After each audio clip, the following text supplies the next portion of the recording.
estamos aqui, Senhor, em nome de Jesus, para te pedir que o Senhor nos ensine, fale aos corações, Senhor. Deus, venha nos mostrar o que o Senhor quer falar conosco, Pai, nesses dias que estamos vivendo, Senhor, dias tenebrosos, Senhor. Mas sabemos, Senhor, que o Senhor tem uma provisão de palavra, tem uma provisão espiritual para teus filhos. E nós estamos aqui prontos, Senhor, para receber do céu essa inspiração, Senhor. Fala conosco poderosamente o que te pedimos, em nome de Jesus. Amém. Amém? Bom, irmão, há umas 2 semanas, eu tenho vivido alguns dias difíceis.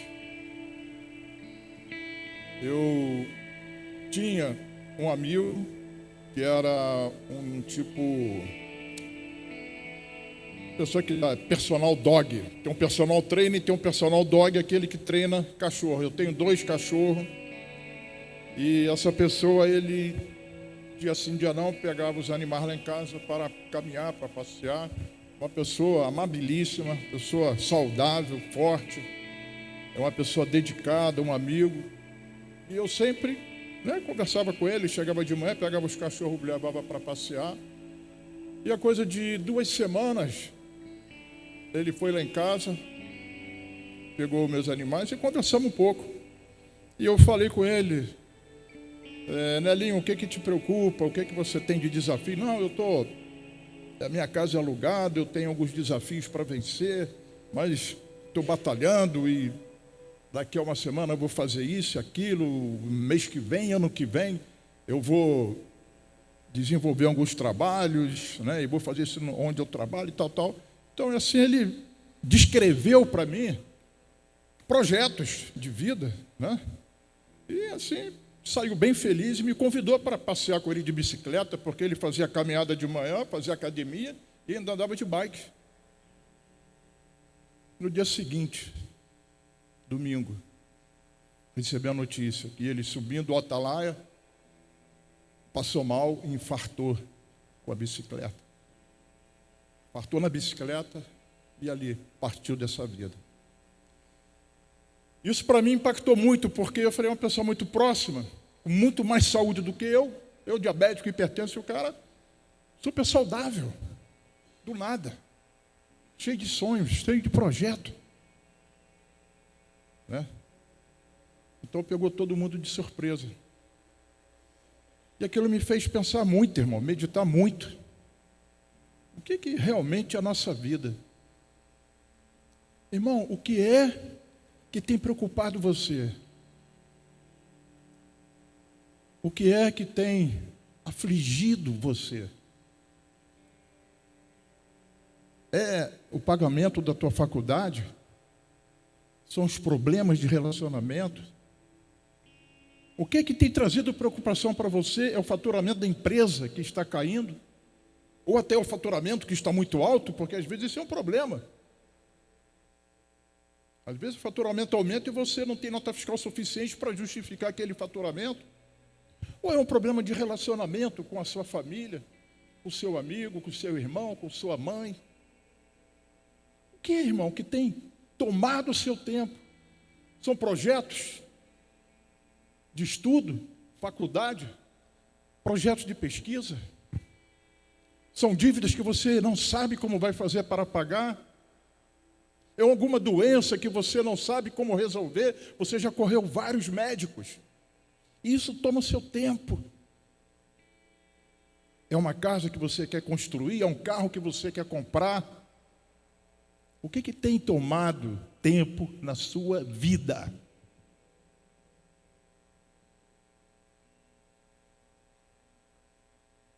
Estamos vivendo tempo, irmão, de consumo exacerbado.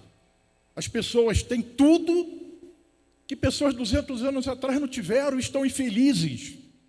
O cara, ele tem em casa televisão, luz elétrica, fogão elétrico, fogão a gás, anestesia. O cara chega no médico, toma anestesia e resolve tudo. Eu falei com o meu dentista, como é que era antigamente, doutor? Antigamente era uma paulada na cabeça e 1 litro de cachaça. Caramba, melhoramos muito. mas as pessoas continuam infelizes. Essa semana, uma jovem montou uma estratégia, levou 3 vagabundos para dentro de casa e mataram o pai dessa menina. E ela mesma levou os caras para matarem o pai, porque ele tinha um valor em dinheiro alto e ela queria aquele dinheiro de herança, tomar aquele dinheiro.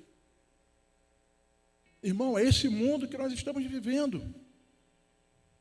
As pessoas não medem mais as consequências dos seus atos. E eu estou falando do mundo, não estou falando nem da igreja. E é esse mundo que a gente tem vivido. Porque as coisas que não têm valor, parece que a gente dá mais valor. Por nada a gente rompe relacionamento, por causa de um desentendimento que poderia ser resolvido com uma conversa. Por nada empurra um relacionamento de anos para trás. Mas eu volto à pergunta: o que tem feito você andar desequilibrado? O que tem feito você ir deitar com medo, preocupado? Olha,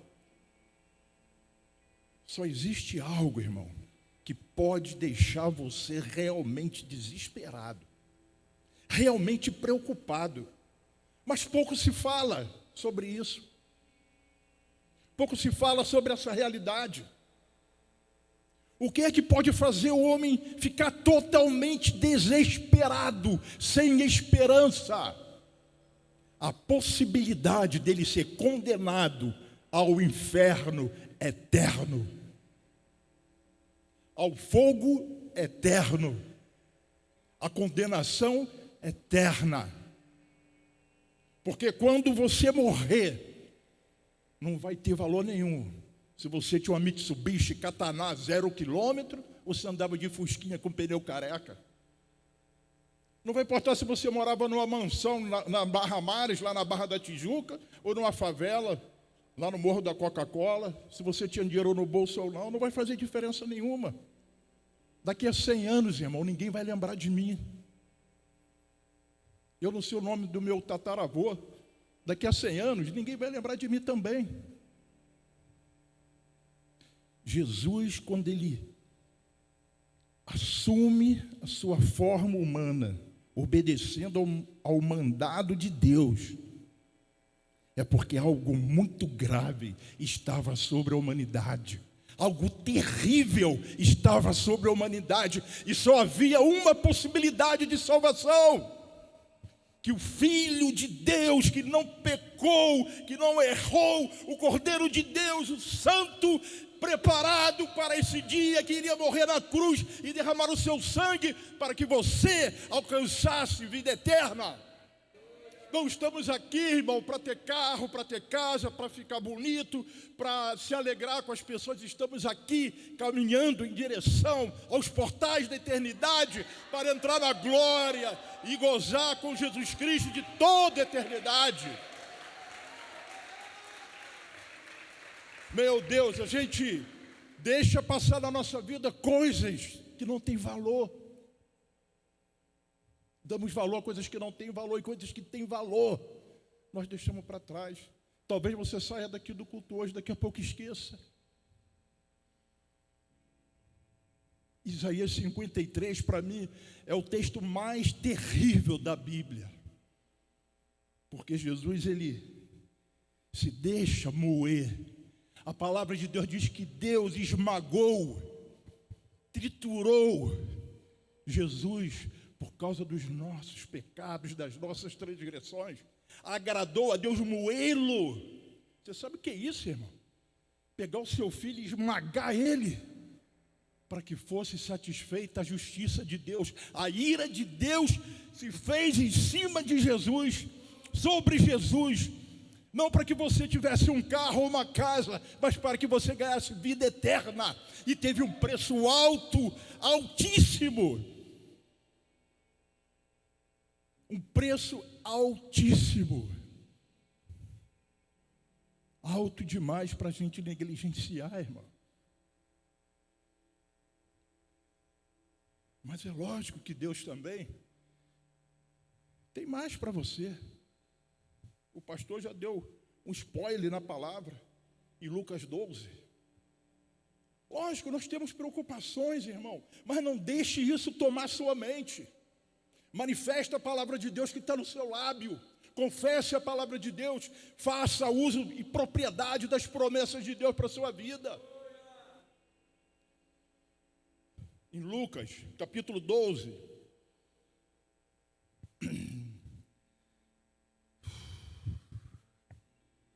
Amém.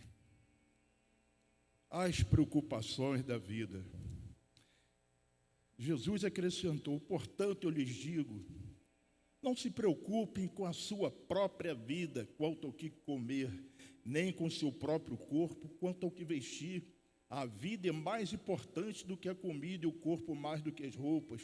Observe os corvos, não semeiam nem colhem, não têm armazéns nem celeiros, contudo Deus os alimenta, e vocês têm muito mais valor do que as aves.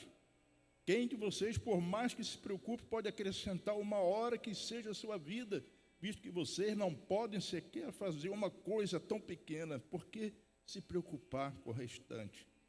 Observe como crescem os lírios, eles não trabalham nem tecem, contudo eu lhes digo que nem Salomão, em todo o seu esplendor, vestiu-se como um deles. Se Deus assim veste a erva do campo, que hoje existe e amanhã é lançada no fogo, quanto mais vestirá vocês, homens de pequena fé. Não busquem ansiosamente o que comer ou beber, não se preocupe com isso. Irmão, Deus conhece você intimamente. Agora, a vida é sofrimento. Jesus falou: no mundo tereis aflições. A chuva cai sobre a cabeça do bom e do mal. O sol vem para queimar sobre o que é injusto e o que é justo. Nós não podemos ter uma vida cheia de coisas, irmão, e sentimentos que não vão se realizar. A vida é difícil. Nós sabemos disso. Mas nós somos o único povo da terra que já entrou numa guerra como vencedor. Sabia disso?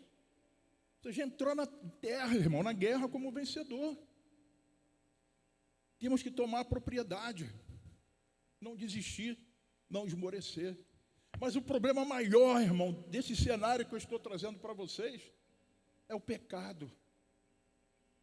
Por que existe tanta desgraça no mundo? Por causa do pecado. O livro de Malaquias é um livro maravilhoso. Se você ler esse profeta, você vai encontrar as profecias onde ele fala sobre a sociedade corrupta, sobre a justiça que aceita suborno, sobre as instituições que criam estratégias para prejudicar o povo. Parece que ele está falando do nosso tempo atual. Leia Malaquias. Ele vai falar sobre a deterioração das famílias. É justamente o que está acontecendo hoje. 2.700 anos atrás, ele já falava sobre isso.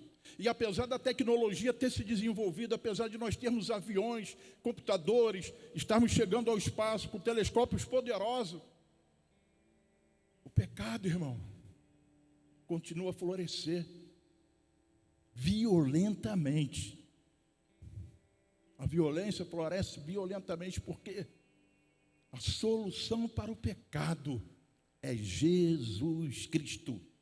Não é direita, não é esquerda. A nossa solução vem do alto. Não é esquerda nem direita, é do alto. É o Senhor Jesus, que é o Rei dos Reis. Quando se manifestar, Ele vai colocar todos os seus inimigos embaixo dos seus pés, irmão. Esse mundo vai se render a Ele. Toda boca confessará e todo joelho vai se dobrar. Toda boca confessará que só o Senhor é Deus. Não tem Trump, não tem Lula, não tem Putin, não tem Xi Jinping, não tem, irmão. Eles vão tremer, o joelho vai bater um no outro. A palavra de Deus diz que eles vão ficar batendo o joelho no outro quando ele vê a glória do Senhor se manifestar e o céu se abrir, e a igreja vai glorificar, e o céu, irmão, vai se abrir, e você vai esquecer de tudo que você passou, porque você não vai ter mais dor de cabeça, não vai mais se preocupar com o dinheiro que não tem no banco, não vai mais se preocupar com carro, com conta para pagar, porque nós vamos viver com o Senhor para sempre. Isso não é uma brincadeira, isso não é uma historinha de carochinha, isso não é um conto de fada. Por causa disso, o Senhor morreu na cruz e derramou o seu sangue precioso para que esse tempo aconteça, e a ira de Deus vai se manifestar sobre essa terra, e não haverá um sequer que não veja, que não contemple a glória do Senhor. Glória a Deus. Meu Deus, pastor, eu nem consegui preparar o texto. Irmão, nós temos que nos amarrar ao Senhor e nos amar entre nós com sinceridade. Não pode haver falsidade entre nós. Temos que ser verdadeiros, sem hipocrisia, porque o nosso pecado vai ser exposto. Não adianta esconder, irmão, vai ser exposto. A palavra diz que tudo que está oculto vai ser trazido às claras. E o julgamento começa por nós. O mundo vai ser julgado, mas vai começar por nós. Nós temos que ser firmes, estar preparado para o que vem, porque o que vem é forte. Mas como está em Apocalipse, mas o que vencer, dar-lhe-ei a coroa da vida. Glória a Deus. Irmão, servir a Deus é muito bom. Eu não negocio por nada. Não negocio por nada. Tem pessoa que qualquer coisinha, vou sair da igreja. Já viu isso, pastor? Se eu tenho dor de cabeça, eu vou sair da igreja. O irmão me chateou, vou sair da igreja, estou aborrecido. Aprenda a perdoar. O apóstolo Paulo diz, por que você não abre mão do seu direito? Porque, irmão, ninguém quer abrir mão do seu direito, todos querem ter direito à justiça. O apóstolo Paulo falou, por que, irmão, você não abre mão do seu direito? E o Senhor vai te abençoar. Irmão, eu como policial já tive possibilidade de executar a justiça da minha forma. Eu abri mão. E Deus me abençoou tremendamente. Nunca tive dor de cabeça, irmão. Deus é fiel mesmo, e cumpre a sua palavra para todos aqueles que o temem, e que não negociam, que não aceitam negociar. O Senhor é fiel.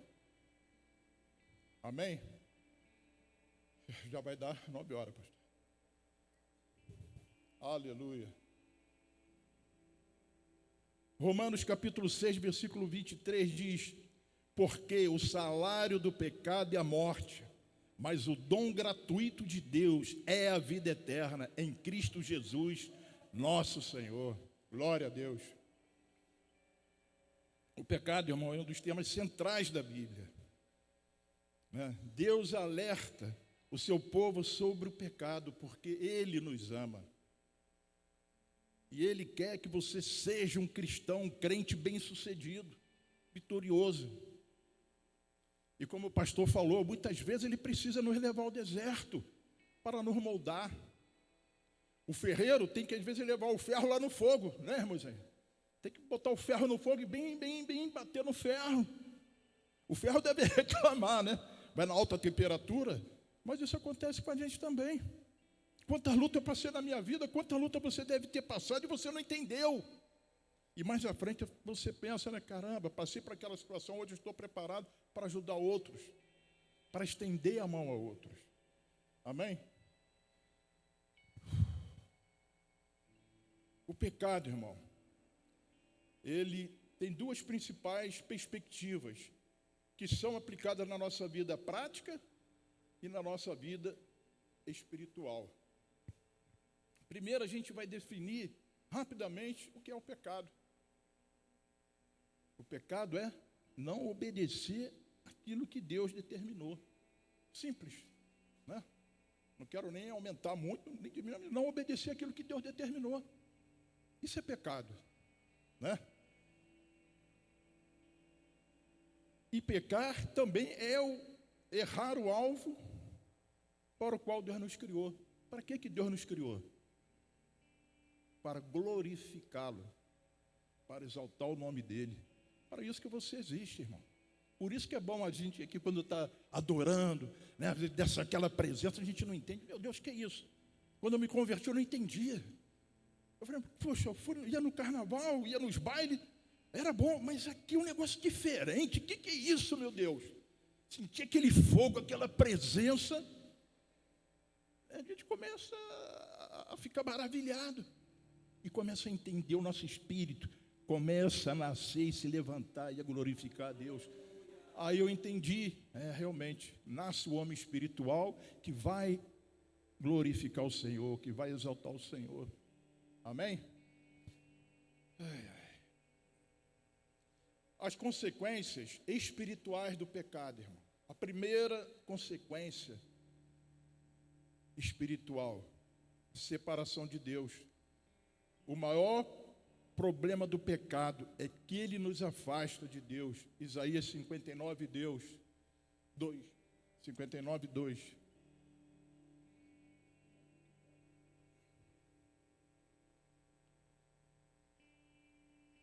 Mas as iniquidades de vocês fazem separação entre vocês e o seu Deus. Os pecados que vocês cometem o levam a esconder o seu rosto de vocês, para não ouvir os seus pedidos. E é verdade, né, irmão? Às vezes você está vindo na igreja, está uma maravilha, tem um relacionamento com os irmãos, aí briga em casa com a esposa. E você que foi a causa do problema. Dá um esfriamento, né? Você fica sem coragem até de orar. Parece que o céu se fecha. Ou qualquer outro tipo de erro, de pecado. Porque quem adora a Deus de verdade, ele se sente mal. Tem pessoa que não. E não importa, não tem temor a nenhum a Deus. Mas o crente de verdade, quando ele erra, ele sabe que erra, ele não é hipócrita. Né? Ele fica logo, Senhor, estou sem coragem de orar, porque ele fica envergonhado. Há uma separação. Há uma separação por causa do pecado. Adão e Eva foram expulsos do Éden, simbolizando a separação da comunhão divina. Outra consequência espiritual do pecado, perda da vida eterna. O pecado leva à morte espiritual e eterna, como diz Romanos 6, 23.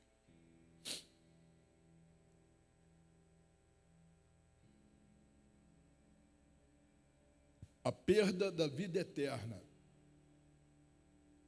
para mim, é a pior consequência que pode haver na vida de um cristão.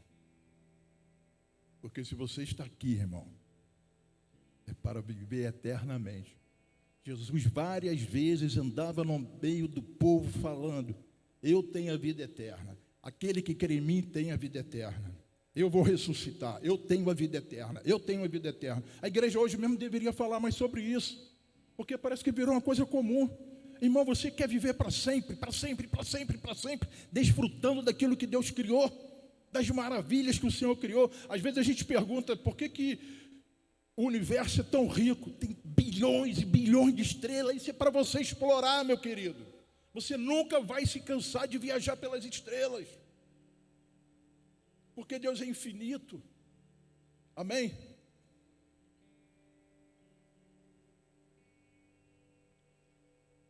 E coisa dura, difícil, vai ser no juízo final, quando abrirem-se os livros.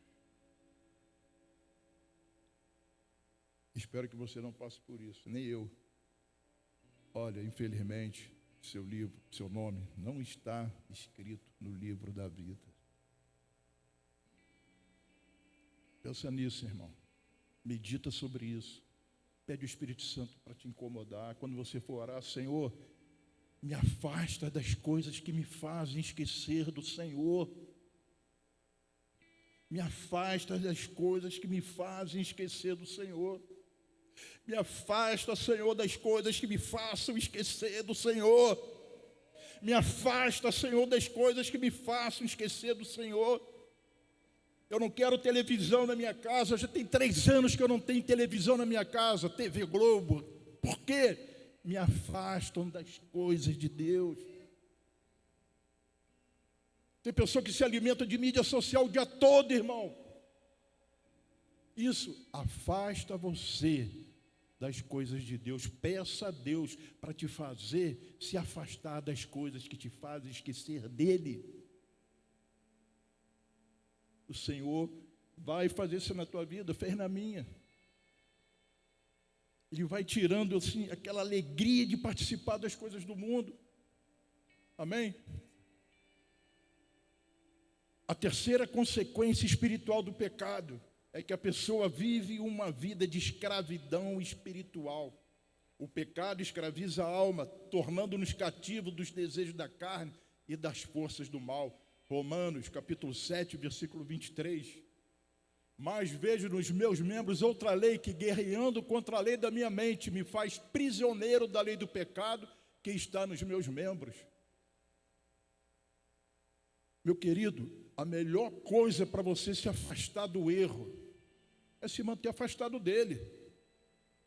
Eu tinha um amigo meu que fazia seminário na Igreja Batista lá do Rio, e ele tinha coragem de conversar comigo, que às vezes gostava de andar em umas ruas para ver como é que era, lá no centro da cidade. Eu falei, cara, pelo amor de Deus, tu está andando naquelas ruas, cara, tu vai cair.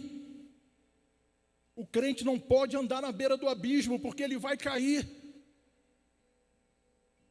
Se afaste da má aparência. Se afaste da má aparência. Ah, você pode me dar uma carona? É rapidinho isso assim. Não, você é casada, tu tem marido, por que eu vou te dar carona? Isso é mais normal do que a gente imagina.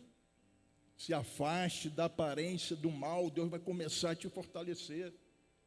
Ele vai ver a sua luta, irmão.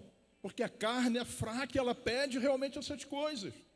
Mas é uma luta constante, uma batalha espiritual. Por isso nós devemos ter intimidade entre nós, um orar pelo outro. Conhecer as aflições um do outro. E perdoar uns aos outros. Irmão, quando você me vê errando na rua, pode chamar a minha atenção. Se você me vê pecando, pode chamar a minha atenção e me puxar pela orelha, porque você vai me livrar, vai livrar minha alma do inferno. E eu vou te agradecer eternamente. Mas que eu esteja errado mesmo, hein? Né, irmão? Eu amo cada vida que vejo aqui. Às vezes eu fico em casa orando, eu fico pensando, né? No irmão, no pastor. Fico lembrando, falei, meu irmão, quantas vidas são importantes para o Senhor. Cada um tem uma luta, cada um às vezes vê o problema de uma maneira, mas o amor ele vai se espalhando entre nós temos que nos preocupar um com o outro. Você é objeto da minha oração, eu quero que você prospere. O pastor não quer ver ninguém aqui fracassado. Nós queremos ver todo mundo bem, se desenvolvendo, tanto espiritualmente como materialmente. Todos nós desejamos que todos prosperem, irmão. E precisamos prosperar na palavra. Precisamos pregar a palavra. O Espírito Santo vai nos comissionar para uma grande obra. Então basta a gente se colocar à disposição para que Ele derrame do seu poder e da sua graça. Eu já vou entrar agora, passar para o pastor, para continuar. Numa outra situação, eu vou explanar um pouco mais esse texto. Amém, querido? Que o Espírito Santo possa falar ao seu coração. Não terminou. Não termina. Agora o senhor vai falar outro texto. Nós combinamos. Não combinou, senhor, de entrar com... Então, eu estou passando para ele. Combinou, mas está tão bom, não está? Fala a verdade. Vamos dar um aplauso a Jesus pela vida do pastor Gilberto. De verdade, irmão. Eu ficaria mais 1 hora aqui.